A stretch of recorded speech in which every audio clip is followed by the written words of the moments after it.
Jake Gyllenhaal. Let's talk about that. People, they change. I don't really change, man. I'ma stay the same, fam. People, they hate. I don't really care, man. I'ma let them hate it. People, they Guys, change. I feel like we all know that Red Taylor's version was released. What day is it today? Today is the 14th. It was released on the 12th of November, 2021. And the internet just is crazy right now with how just amazing this is. Literally, I was scrolling through TikTok yesterday. This was Saturday night, and everything was just Taylor Swift. Basically, all my social media has been Taylor Swift. So I just thought that it was appropriate for me to just talk about it, just like everybody else in the entire world. Today, I am joined by, what's this guy's name again? Troy. This is Troy. Cardboard cutout because Aaron couldn't come. Shout out to Aaron for being a little bitch. And I made an Instagram poll, and we all said, or what did I say? Oh yeah, we all said that Darren had to give his 2 cents. So Darren, 2 cents. Yeah, I have 2 of them. I think I lost most of my cents trying to keep up with Taylor's boyfriends and her history dating. Yes, exactly. So Darren, are you a Taylor Swift fan at all? Yeah, I like the hits. I like all the number ones and Okay. the stuff that's on the radio. I listen to. I Fair. dig those. Blank Space is fire. The old stuff like that. Yeah, no, that's all good. That's all good. So basically, when I decided I was going to do this, I kind of decided to do this episode last minute because I did make an Instagram poll saying, what do you guys want me to talk about? It was like either like religious views or like internet mean girls. And, everybody voted internet mean girls. So that's what I came here prepared to talk about today. But Taylor Swift. Taylor Swift just rules it all. So today what I'm going to talk about is Red, Taylor's version. We're going to maybe talk a little bit about her relationship with Jake Gyllenhaal. And then we're going to go through right here what Troy is holding. He has the Taylor Swift album rankings. These are my own. This is my opinion. And then I made a list of Taylor Swift's best and worst boyfriends, best to worst. So yeah, let's get into it. Alrighty. So the biggest thing that I think everybody was excited about for the new re-release of Red was All Too Well, the 10-minute version. I'll be honest, Red was not my favorite album at all when it came out. I didn't really like it. And then when she started doing her re-recordings of stuff, I still didn't really like it. I was listening to Fearless when she released that just nonstop. I just remember how awesome Fearless was. And then I was more into Speak Now. And then it was, everything in between Speak Now and Lover, I was just kind of like, meh. It's not my favorite. But then I decided to give it a shot because she's re-releasing all this stuff. I think she's super badass for what she's doing. And I found some hits, which, one of them, All Too Well, which apparently was not a single when the 2012 version came out, but just everybody seems to really like it. It's just a really good emotional song. You want to cry, you might as well just go listen to it. And if you want to cry even harder, you got to go listen to this 10-minute version. I swear to God. I tried my absolute best to listen to it from like the new Red album from start to finish. And of course, All Too Well, the 10-minute version, is at the bottom. Like, I don't want to listen to the re-recording of the regular All Too Well, the regular, 4-minute, whatever long version. I don't want to listen to that. I want the 10-minute version. And so I tried my best to just go through it all. And I had to skip it. And when I tell you guys that I cried like a little baby, oh my God, I was crying. D. Rita, I sent you the links to listen to All Too Well, the original, and the 10-minute version. Yep. And you did that, right? Yes. Yeah. Okay. You started off with the original, I'm assuming, right? Yeah. I'm not gonna lie. 10-minute song. 10-minute song is a tough sell for any genre, any artist, but especially one like that where I heard her explanation. I did some extra research, I guess, not a whole lot, but watched a Seth Meyers interview with her explaining that when she recorded it, it was like she was like just kind of almost freestyle riffing, kind of just like her emotions of like what was going on, and it was like a 15-minute or something session like that, and her mom told the sound guy to keep the recording, and then she went back to it, and then she re-sang those things that she had written that day. But did 10 minutes, it was just like there wasn't a whole, I don't know, it definitely for me was a little tiring after like the first 4 minutes. Like I understand why the original version is only like 3 or 4 minutes long. I heard that actually like the original recording of this song was actually like 24 minutes. Wow, that's pretty crazy. That's what I heard on like TikTok, but everybody like is conspiring against Jake Gyllenhaal and right now. But yeah, I heard that it was originally like 24 minutes, and then she reduced it down to 10 minutes, and then she reduced it down to 4 minutes, 5 minutes, whatever the song is now, or the original version. But obviously this song is just it hits home with a lot of people. But I guess what I want to hear from you is what did you think though, hearing the original like 2012, like I don't want to say like country, it was like a country pop version, I guess I should say, versus this 10-minute version. Like there's obviously a huge sound difference right from the beginning. It sounds completely different to me. Yeah, sonically I think it's very different. It's just, and I don't think it's bad. I mean, I do enjoy some of Taylor Swift's stuff. I mean, I'm not really listening to a bunch of her albums. I wouldn't say I'm like that into like the deep stuff, the deep cuts or anything like that. Sure. But I don't know. I like Taylor Swift. I like this song she had with Ed Sheeran back in the day when I was in like high school. That's on this album. That's on this one. Oh, it's on that album? It's on Taylor's version. Did yes. Ed come through and do a feature? Oh no? My God, he did 2. Oh, well, that's cool. Listen, I asked Darren to listen to the whole album, and when I told him it had 30 songs on it, he said, I don't have time for that. He's a busy dude. He is a really busy dude. There was no way. There was no way. So really, all I'm here to talk about is, this All Too Well stuff anyways. So, I sent him just All Too Well. But honestly, if you like that Ed Sheeran song, it's actually pretty great on this new re-release. Yeah, I'm an Ed Sheeran stan. I got a poster of him up on when you walk into the studio. It's actually like up down the stairs. I liked him when he like first came out, and like now I'm not into him anymore. That's Bad Habits is overplayed. Yeah, I wasn't feeling that one as much, but no, that one's not. I think he's one of the best songwriters of our generation. Taylor Swift. I mean, she's talented too. I just think when it comes to like the 10-minute song, I just thought it was like, I got the point in the first 4 minutes. Like you get it. Like it's like, all right, I understand. I get the feelings I'm supposed to feel. I get what happened. Did you feel it though?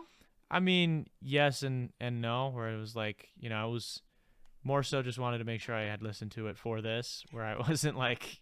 And Taylor doesn't. I asked him. I was like, "Can you do me a favor, please?" Yeah, and I listen to a lot of different genres of music, and I've listened to a lot of different 10-minute songs and stuff like that. And there's a lot that I like, and I'm not someone who has a short attention span that like I can't listen to that, because I know some people will be like, any song over 4 minutes is like they can't do it. It's like, no, that's not it. Like I like seeing like an artist's like vision of stuff, and if it's done right, I feel like you can be drawn into it. It's almost like a movie in your head.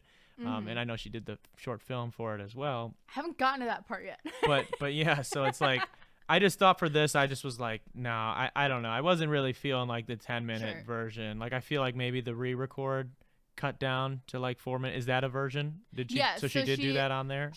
I didn't send it to you though, because there's only so many times you can listen to a song when you're like, as you said, you didn't really listen to like the deep tracks, and I don't really know if All Too Well is considered a deep track. I mean, probably not anymore. Yeah. But it used to be, and there's only so many times you can listen to it if you're not feeling the song, So, since you mentioned the short film though, what do you think about the 10-minute song with the short film? Like, how do you feel about that? I feel like the short film is. I feel like the short film is better for it. Okay. I thought the acting was pretty good, and it seemed like it was portraying what she was going for. I don't know the actors and. I don't know either, but just the way whoever cast them, whether it was her or whoever was producing the video, I thought did a good job. Them, yeah. I know that they're famous. I think the one girl's in Stranger Things. Okay. I've never watched Stranger Things. Me either. It doesn't appeal to me. But yeah, I know that 10-minute or 15-minute short film or whatever it is. That really hit home for me. I don't know why. I think it's that I don't know. I put myself in there. All Too Well really hits home for me because as a lot of people know, especially if they have been following me since the absolute beginning, when it was like Tay Hageman blog and I had no idea what the hell that I was doing, that you will know that I've had a fair share of my shitty ass boyfriends in my life. We should do a ranking of Taylor's boyfriend, my boyfriends. That'd be a good episode. Put that in the mental notes for later, Darren. Jeez, that would be tough. That'd be fun.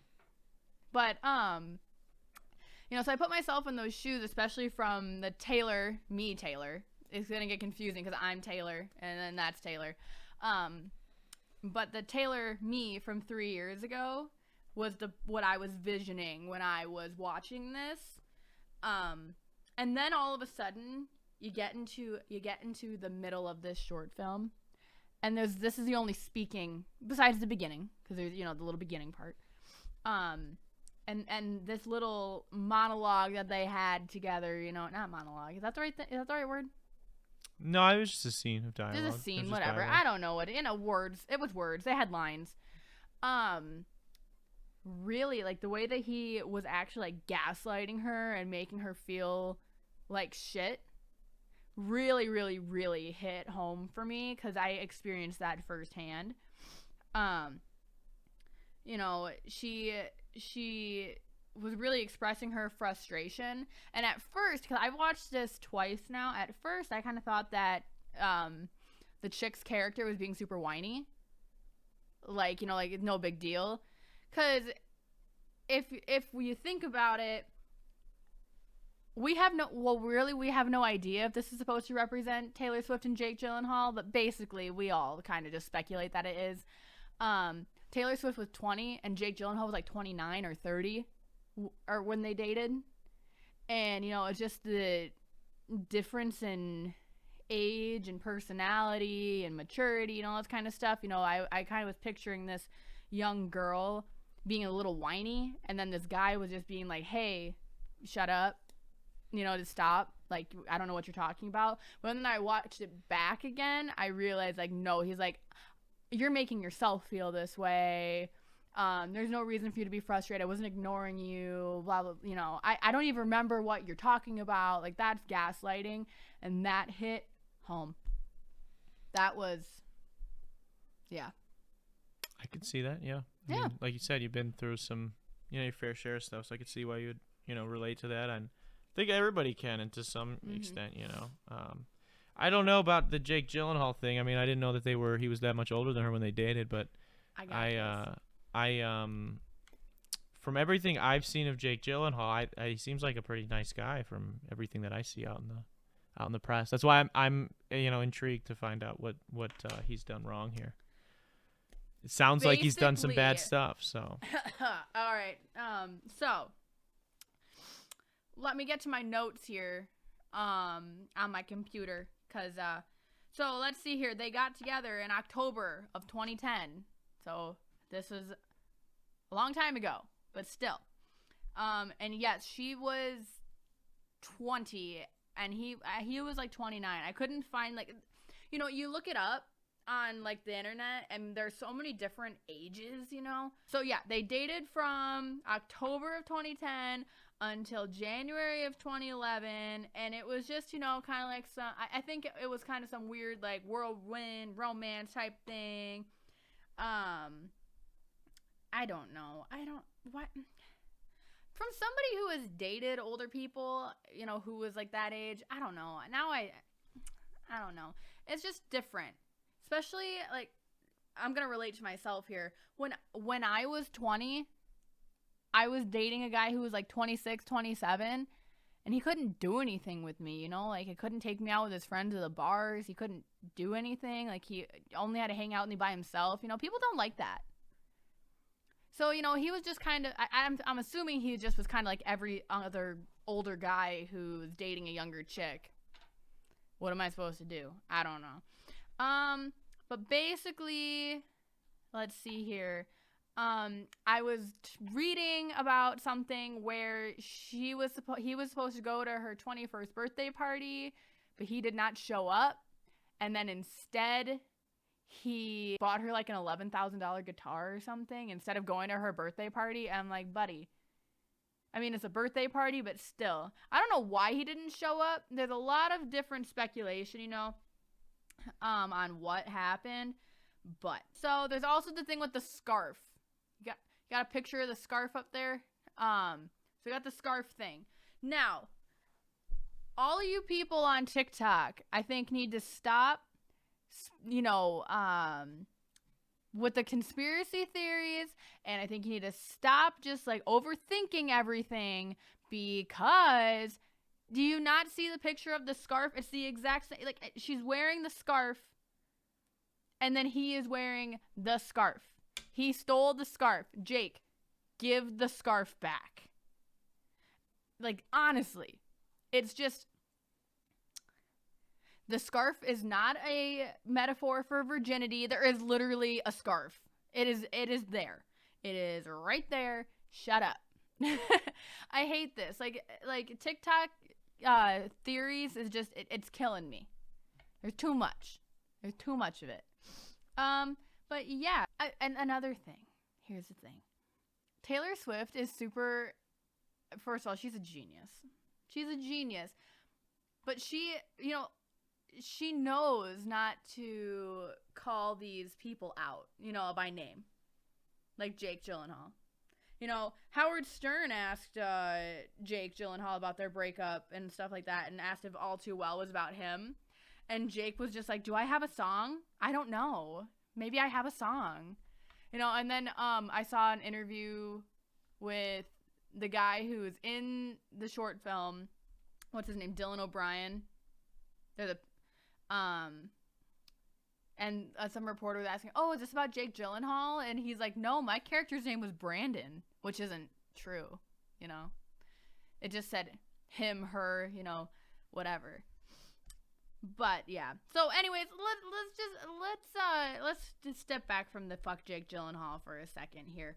There are some other notable there's some other notable songs on here. First of all, Red. Just the, you know, the song Red, because the title song, you know. I thought it was good. Sounded almost the exact same to me, but it was still good. Very iconic. But then when I was actually like before the re-release and I was going through and listening to these songs, I found the song The Last Time, featuring Gary Lightbottom from the Snow Patrol. I've never heard of the Snow Patrol before, but I know Taylor Swift likes to have some like alt indie bands do something. She did that with Coney Island. I forgot what guy is The National or something like that. That's the band or something that's featured in it. But that song was just absolutely, it made me cry. I don't know why Taylor Swift is messing with my emotions so much right now, but this album obviously hit home because of every fucked up thing that happened with that fucked up ex-boyfriend that I had. And then the other song, notable song, before we get into all the other rankings that I have here, is I Bet You Think About Me. You want to know what that made me think about, Darren? You know who that made me think about? Who's that? Brendan. I hate that. I hate that. But you got that song that came on, and you're like, I bet you think about me. And you want to know what? I bet you do. There's that. I don't know. That's just what it made me think about. I try not to think about him. Try not to think about anybody. You know, I try my best. But then you get these songs going on, and you're like, oh my God, this just, it's there. Okay, let's move on to Troy here. Troy, what up, dog? Okay, so Taylor Swift album rankings. I will explain my reasoning for all of this, kind of. I don't know much about 1989, or basically anything from 7 to 9 I don't know much about, so that's kind of why they're in the ranking that they're in. So Red Taylor's version. Obviously, we know why that is number one. One, because it's the newest release. 2, All Too Well 10-minute version. No matter what Darren says, just, you know. All in good fun, Darren. Basically, I like Red Taylor's version because it was originally marketed as a country album.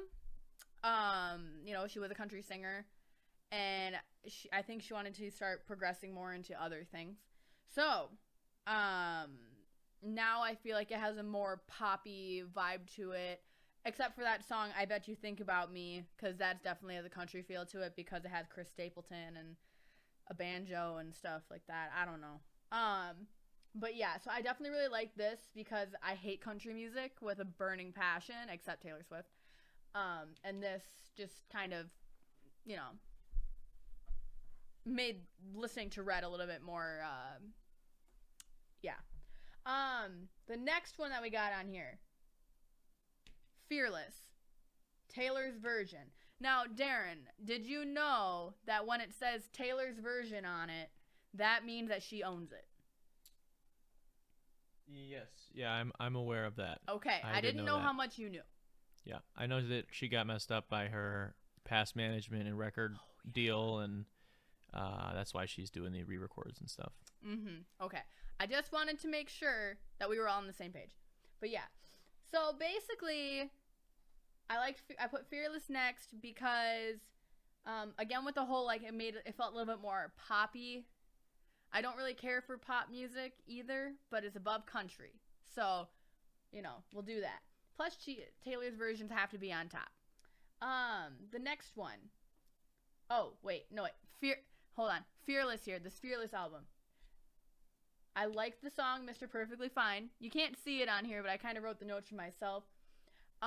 First of all, reminded me of 2, fuck Joe Jonas. Because that song's about Joe Jonas. And we all know what he did to her, which was break up with her in a 27-second phone call. Kind of bogus. Just saying. And then, here, we got Evermore. So that one was... Shit, when did she release that? I don't know. There's too many of them.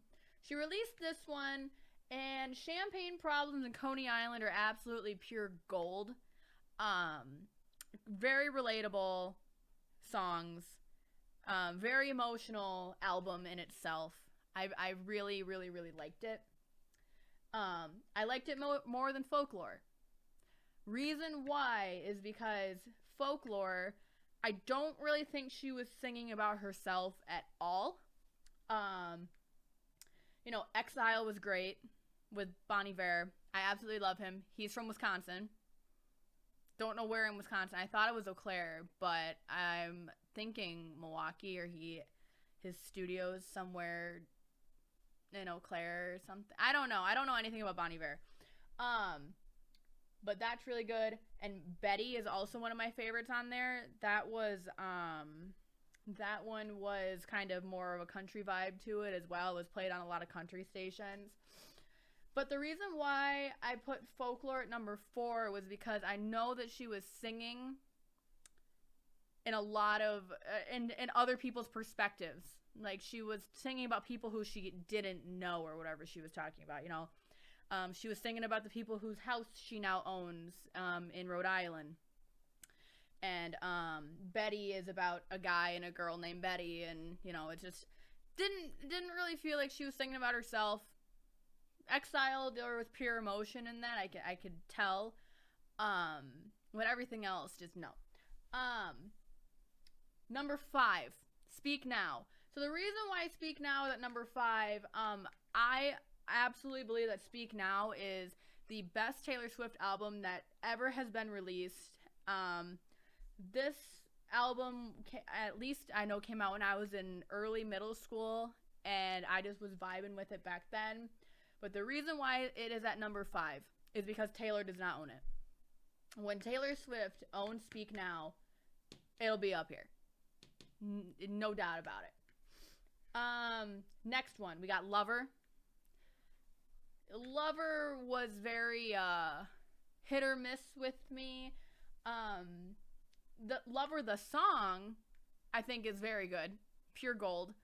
But the song Me with the guy from Panic at the Disco, I want that song to go away.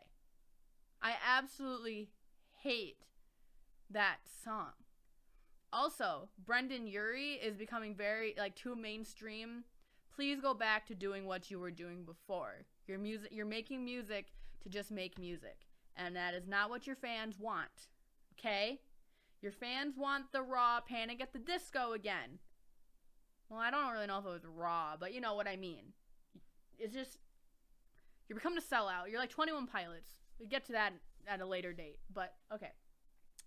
And as I said when I started off doing this, number 7 through 9, I really don't know much about. Number 7, not my fave. New Romantics is good though, but that's on the deluxe edition. It's not on the regular edition. Taylor Swift, the debut album, I don't really think your debut album can ever be number 1 in this day and age. I mean, classic rock music, yes, definitely. But Picture to Burn is pretty cool. But very twangy, I think this album is. Not into that. And then Reputation. I hate it. This album sucks. Worst album ever. Worst Taylor Swift album ever. And I'm sticking to it. That's just how it is. Literally my note right here, down here, says, I hate it. That's it. Just says I hate it. All the songs are bad. Except for, I'm trying to think. There's one that I like on there, I think. But yeah, no, not my favorite. The Reputation era was not it for me, dog. But yeah. So next, I want to talk about Taylor Swift's boyfriends. So, I'm going to do this super quick, but real quick, I want to take it over to Darren. What do you know about her dating history at all? Anything? Anything at all? I know she did not date Harry Styles, did she? Yes, she did. Oh no, that's two stan cultures right there colliding. Yes, she dated Harry Styles. My sister loves Harry Styles, so I got to be on Harry's side for that one. Mm-hmm. Tom Hiddleston, I love Tom Hiddleston, so I'm on his side. Mm-hmm. I heard John Mayer used to be an asshole. So I'll give her that one, but he's a pretty cool dude now, I guess. I mean, from what I see musically, I don't know how he was with women, but yeah. Jake Gyllenhaal, also, I don't know, other than what you've told me here today. He seems like a very nice guy. Maybe he's not. Ask Jennifer Aniston, and then we'll talk. He dated Jennifer Aniston? Yeah, he's dated a lot of people. He has dated a lot of people. And first of all, Jake Gyllenhaal here, I think you need to get a girlfriend that's your own age. Stop. Like, I think you're 40 now, and you're dating somebody who's my age. Stop. Yeah, I guess. Yeah. Tisk. Stop. Calvin Harris, yeah. I mean, I know most of the people on here, but I didn't know that they dated her until I saw this. So. Yeah. Okay. So, I'm just going to do it really quick, because I feel like this is going to be a really long episode if I don't. Number 1, current boyfriend. Joe number 2, Alwyn. is his last name. Current boyfriend. We love him. We stan him. I think Lover was about him. So that's cool. I almost said Taylor Swift. This is Taylor Lautner. Darren did not know that he dated Taylor Lautner. I put Taylor Lautner as number 2 because he seemed very unproblematic. The song Back to December is about him, and I just think it was a relationship that didn't work out. I'm not 100% sure, but what I have seen on the internet is that they just didn't work out. You get some of those relationships sometimes. I've had those. You know, they just don't work out. It fizzles. Number 3, we got Connor Kennedy, related to JFK somehow. I don't know how, but he's a Kennedy. Okay. He's at number 3 because he was unproblematic, but he was literally a child. I think he was 17, turned 18 when they were dating, and she was like in her 20s. So, you know, unproblematic, but they broke up after she bought a house on the Kennedy compound and he got uncomfortable. Understandable. You know, he's an 18-year-old kid. Does he really want to be tied down like that? Probably not. Okay. And then number 4, we have Joe Jonas. Yes, I already mentioned that Joe Jonas broke up with her in a 27-second phone call. Other than that, I don't think he did anything wrong. I like the Jonas Brothers. I've always been a Jonas Brothers fan. You know, except Kevin. And then 5 through 7 here, I don't know much about them, so I just put them in the middle. You know, I don't know much. He wasn't too great, I know. I know Calvin Harris wasn't that great. Harry Styles, again, I don't know much about him, about their relationship. I just know they dated. So what I've heard is that the album 1989 is about him. I don't know. I know nothing about that. I haven't gotten that far. But yeah, these 3 here, I don't know much about, except I know that this guy is not great, Calvin Harris. Plus his music stinks. Number 8, we have John Mayer. We all know, as Darren said, John Mayer has been a very, very big piece of shit to women. Just ask Katy Perry. I honestly really wanted him to marry Katy Perry, though. I thought that was going to work out so well. But good for Katy Perry that she's with Orlando Bloom. That also is working out very well. But yeah, his music. I'm a huge John Mayer fan when it comes to music. I think he's very talented. I don't think anybody can really play the guitar like he can. Just a very, very, very talented individual. He sucks, but he's better than Jake Gyllenhaal for now. Because when Speak Now comes out, we all know that John Mayer is going to go into hiding. We all know this. He has a song written about him called Dear John. Like, you know, it's just how it is. And then number 9, we have Jake Gyllenhaal. I don't know if you can see in the red down here, but it says for obvious reasons. You know, 3-month relationships should not give you this much hurt and pain. Just saying. Give her scarf back. That's all we want. Yeah. Darren, any questions before we wrap up on Taylor Swift and, you know, the dating history and albums? Again, maybe I'm just ignorant and don't know if she has done this or not, but does she, how much in her music that's about these people, or maybe in interviews, does she take fault in these relationships failing? Like, does she take any accountability? Because I just don't, not that she needs to for, like, the music's sake, if that's what her audience doesn't, like, that's not the kind of stuff they want to listen to. It's like they want to listen to just, like, fuck my ex, whatever. That's cool, but I don't know, like, obviously, if these are a lot of famous people here that she's dated, and some of which are, at least in the public eye, seen as good people, you know, at a certain point. Except John Mayer. Yeah, at a certain point. I mean, John Mayer now, again, I think is pretty. People like him now. I think he kind of grew a lot as a person. Makes sense. But yeah, maybe early on he was mean. That's what I've heard. But I mean, I don't know. So it's like it'd be hard to, and it could be that maybe all 9 of these guys are pieces of shit. But it also could be like, you know, maybe Harry Styles is not a piece of shit. I don't think so. My sister loves him. Did you see what he did at the concert in Milwaukee? He helped that girl come out to her mom, and that guy is just great. But yeah, I don't think she takes any accountability for anything happening in her relationships. Okay. That might be, well, hopefully her and Joe don't run into any issues then. Let's hope not. Us Swifties will be very mad if her and Joe break up. But also, waiting for that engagement ring, my guy. You've been together for like 5 years now, I think. I don't know.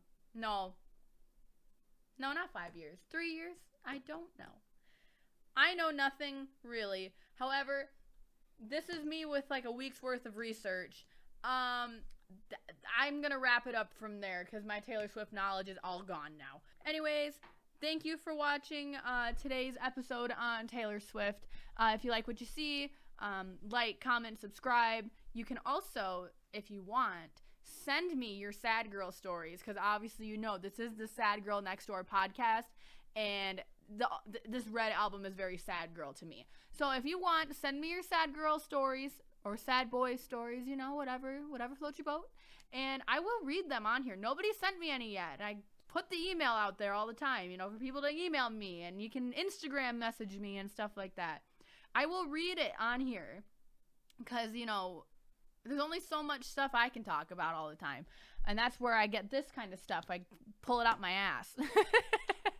But anyways, thanks again, guys. My name is Tay Hageman, and I am the sad girl next door. Peace. People always hit me with, hey man, you changed. People always hit me with, hey man, you changed. People always hit me with, hey man, you changed.